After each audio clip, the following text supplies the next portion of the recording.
The Leopards are on their way.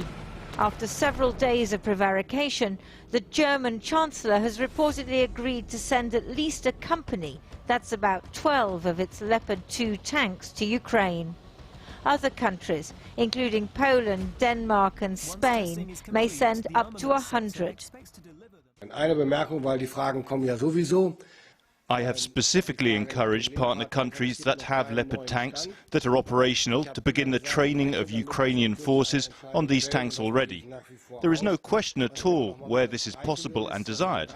We're not standing in the way. It's a critical move, according to the NATO Secretary-General. The only way to lasting peace is to make it clear to Putin that he will not win on the battlefield. Therefore, we must provide heavier and more advanced systems so that Ukrainian forces are able to repel the Russian forces, not only to survive, but to win, take back territory and prevail as a sovereign, independent state in Europe. At the moment, Ukrainian forces battling the Russians near Bakhmut have to rely on old Soviet-era tanks. But they're running out of tank shells, and the German Leopards will be a much more agile and potentially decisive force in the spring and summer battles to come. It's been reported that Chancellor Scholz would only release the Leopards if President Biden agreed to send Ukraine US Abrams tanks, a politically rather than militarily necessary move, as the Abrams is a heavy gas guzzler, not particularly suited to the Ukrainian steppe. Today, President Zelenskyy met the President of Finland, one of Ukraine's key allies. He's asking for more military and financial aid from European countries, so he needs not only to show military prowess, but also progress on tackling corruption.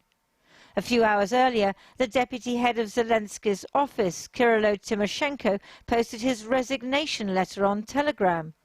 He denies embezzling humanitarian aid, but is amongst about a dozen officials who've resigned over corruption allegations in the last 24 hours. War may have created not only more patriots, but also more opportunities for graft. Yesterday, the EU announced another tranche in the almost 50 billion euros of aid provided since the war started. Our government continues to conduct the reforms our country needs. This means building a bulwark against corruption. It involves systematic and orderly work, vital for Ukraine, which is a required condition for integration into Europe. Leopards in the snow. The question now is how soon can Ukrainians be trained on the new tanks, and when will they arrive? There's a trade-off between being well prepared for a spring offensive and seizing the initiative, because Russia is mobilizing more forces and also trying to rearm. The war in Ukraine is about to get more intense and more deadly. Lindsay Hilston reporting. Well, let's now talk to Hamish de Bretton-Gordon, who was a commanding officer in the British Army's tank regiment and is a weapons expert. Hamish, it's good to have you back on the programme. First of all, tell us why so many countries, and especially the Ukrainians, crave this German Leopard 2 tank. What's so good about it? Well, the Leopard 2 is one of the most modern tanks in the world, and it's a real step forward from other tanks. I might say the Challenger 2 is not far behind it. The critical thing about the Leopard 2, it has firepower, 120mm gun, carrying up to 50 rounds. It has mobility, can move at over 40 miles an hour, and a range of probably 400 or 500 miles on a single tank of fuel. And it's very well protected, much better protected than the Russian Soviet tanks that it's up against. And massed together with combined arms maneuver, if we're talking about 100, that is a hugely significant force, supported by artillery and infantry. This will turn the current static trench warfare into a mobile warfare for the Ukrainian army, allowing them to get behind the Russians, cut off their logistics, and hopefully get them out of Ukraine as quickly as possible. You say that, but the Ukrainians already have hundreds of tanks.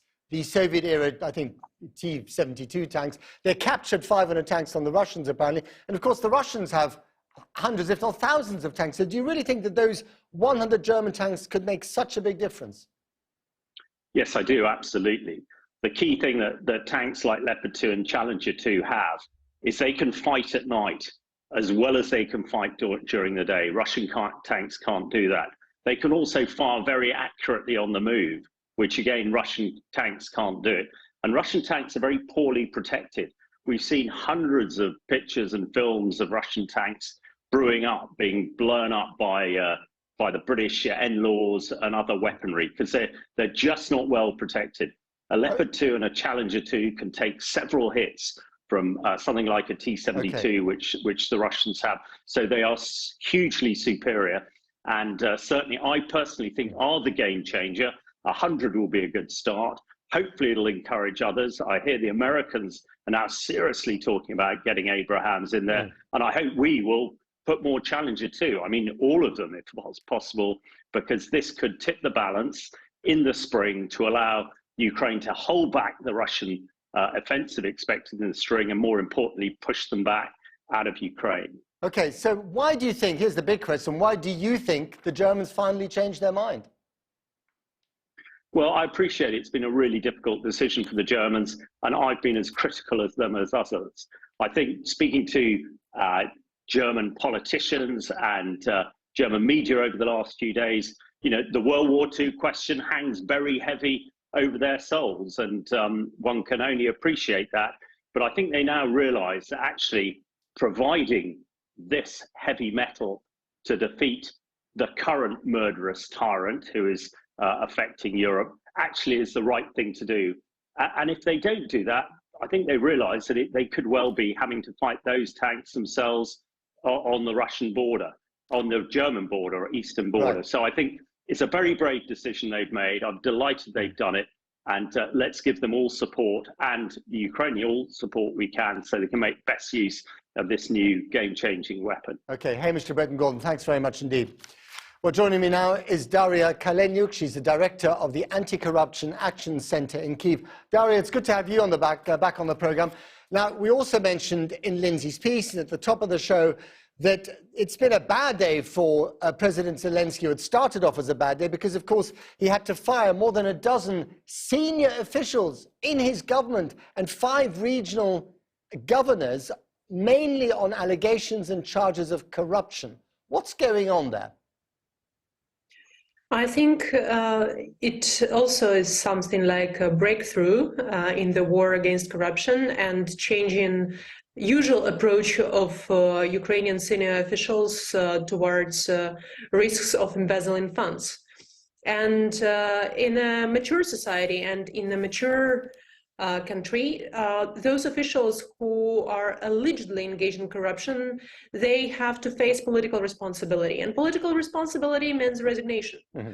So the good thing that in some of the cases, there was investigation of the National Anti-Corruption Bureau of Ukraine, investigative agency of senior officials engaged in corruption.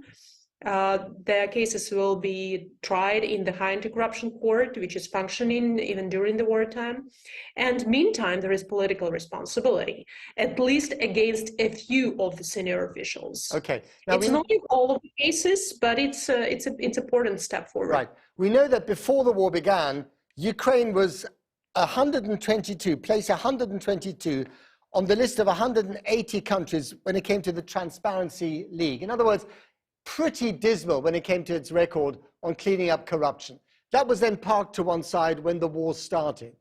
Do you think there could be a linkage between the Germans allowing their tanks to be sent and the Ukrainian government proving that it can clean its own house?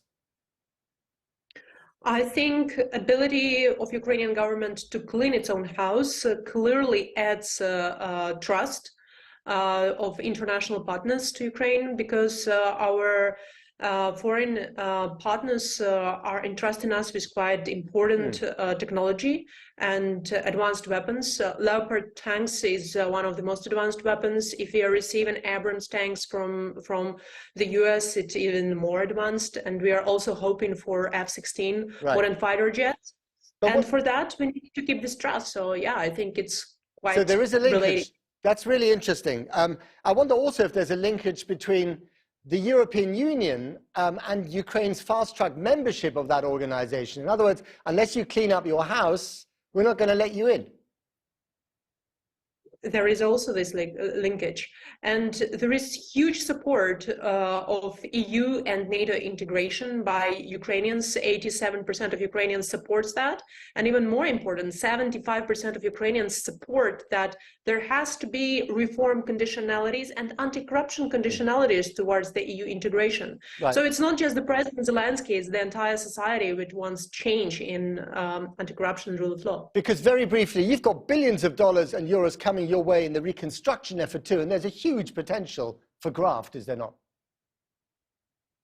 Potential is huge, therefore we have to prepare ourselves well. Okay. And there has to be sent a very straightforward signal that those who are trying to use their office to embezzle funds must be held accountable.